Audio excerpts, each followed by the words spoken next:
En ces temps de bourse qui flambe, qui aurait dit que le 10 février, on aurait un CAC 40 à 7 200? Je vais vous parler d'un moyen de diversifier ses placements, puisque bien sûr la bourse est haute, elle peut encore continuer à augmenter, et je vous conseille toujours le PEA, mais il y a des moyens d'investir dans des revenus passifs grâce à l'immobilier et les SCPI. Qu'est-ce que les SCPI? C'est un moyen d'investir dans ce qu'on appelle la pierre papier, c'est-à-dire l'immobilier, mais sans tous les tracas de l'immobilier. C'est comme une action en quelque sorte. On prend part à un investissement immobilier qui a été fait par un professionnel. Souvent, ça s'adresse à des professionnels. Vous voyez ici, je suis sur la page de Louvinvest, qui est pour moi le meilleur moyen pour investir dans les SCPI. C'est une vraie révolution. Car, numéro un, vous avez 2,5 de cashback sur vos frais, car une des caractéristiques des SCPI, c'est d'avoir environ 5 à 10 de frais. Là, vous aurez entre 0 de frais pour la SCPI Novaxia et certaines autres. Et si vous avez des frais, ce sera 5 moins 2,5 pendant les 60 premiers jours d'inscription. C'est-à-dire que vous vous inscrivez, vous avez 60 jours pour avoir vos s'il y a des frais, qu'ils soient remboursés à hauteur de 2,5 ce qui est excellent. Vous avez donc accès à des SCPI principalement professionnels, ce qui est très dur dans la réalité. C'est-à-dire ici, le coup de cœur, c'est de la logistique, ça va être d'investir dans des entrepôts avec une rentabilité de 6,02. Point négatif, 6 100 € minimum. En deuxième, c'est accès à des commerces. Les fonds de commerce, vous savez que c'est très rentable, mais c'est très difficile aussi de participer, d'acheter un commerce. Vous en voyez très rarement. Et ce que vous voyez, c'est des fonds de commerce. Vous ne pouvez pas acheter les murs. Vous allez par exemple acheter le fonds de commerce d'un coiffeur, 100 000 euros, mais vous n'avez pas les murs et vous devez toujours payer un loyer. Là, vous devenez propriétaire des murs et facturez aux professionnels des loyers. 5,04 de rentabilité. Attention, c'est prévu, hein, ce n'est pas effectif pour un investissement minimum de 250 €, ce qui est très bien. Et la plus accessible, ce sont des bureaux Novaxia, 6,50 de rentabilité et un minimum de 184 €. J'attire votre attention sur cet investissement, 184 €, 187 €. C'est très simple, il vous suffit de vous inscrire. Et pourquoi cet investissement est très intéressant? Car je vous mets un lien de parrainage en bas de la description et vous touchez 75 € dans le mois suivant votre inscription, directement versé sur le compte bancaire que vous aurez renseigné, ce qui est juste génial. Vous recevez 75 € de retour sur investissement pour 187 € investis, ce qui doit faire environ 40 de retour sur investissement dans le premier mois, et puis ensuite vous toucherez quand même 6,5 de rentabilité. Donc c'est juste génial, quoi. Vous n'aurez jamais aussi bien. Bien sûr, vous pouvez investir plus, mais la meilleure rentabilité, c'est d'investir le minimum 187 € et de toucher 75 € gratuitement.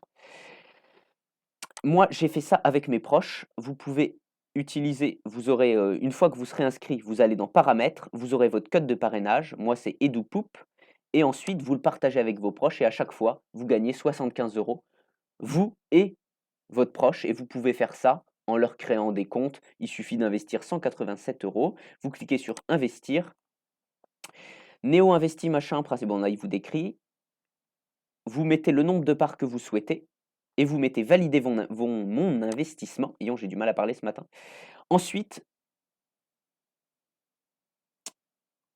OK, il faut mettre un relevé bancaire. Je me rappelle pas que sur la première fois j'avais eu à mettre ça, mais vous mettez par exemple un relevé bancaire, vous allez sur votre banque, vous mettez éditer un relevé bancaire, c'est très simple, vous le mettez là et ensuite vous pouvez payer tout simplement avec votre carte bancaire sans frais, ce qui est aussi rare.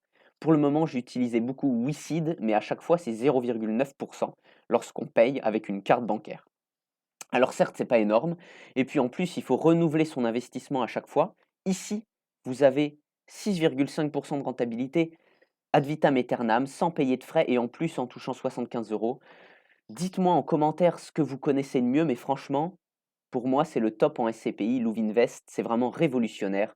Bien sûr, ça va pas durer éternellement, c'est 75 € offerts, pour moi, il faut en profiter car au bout d'un moment, ils vont arrêter. C'est comme Boursorama, quoique Boursorama continue, mais beaucoup d'entreprises comme, dont je vous avais parlé, Homunity, offrait par exemple des bonus de parrainage de 100 € et puis ça s'est arrêté d'un seul coup.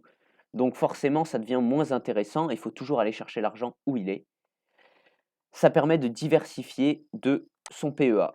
Petit tour sur mon PEA au passage. En ce moment, la bourse est très haute. Je ne sais pas vous ce que vous faites, est-ce que vous continuez à investir? En ce qui me concerne, bon, j'ai eu des placements dont je suis pas très content. Oula, on voit pas tout. Ah si, voilà. Guillemot, moins 12%, Morel et Prom, moins 10%, Société Générale, moins 6. Oula, non, pardon. Société Générale, moins 0,22. Société Générale, ça me tente bien d'investir plus. Bon, là, c'était juste des petits tests, vous voyez. J'ai investi que 500 €. Car Société Générale, elle s'est fait taper dessus récemment.